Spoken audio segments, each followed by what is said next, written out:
In this video tutorial, I'm going to share to you on how you can easily recover uninstalled software and applications on your Windows. So without further ado, let's get started. So we just need to simply open the Run window by pressing the Windows key and letter R button together to open the Run window. Now you can also access it through the Start button. You just have to make a right click on the Start button and then you will find Run, okay? And the same window will appear from here. Then we just need to simply type here RSTRUI.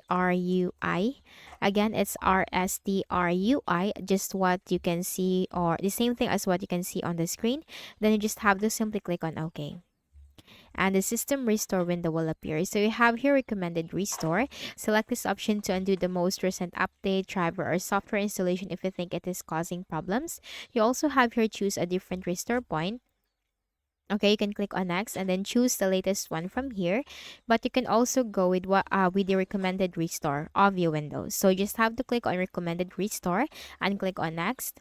And then here, your computer will be restored to the state it was in before the event in the description field below. So just have to click on finish and this will perform the system restore. And that's it. That's how you can easily do it. So I hope this video helped you. Kindly please do not forget to hit the like button and subscribe to this YouTube channel for more tutorials like this. Thank you for watching.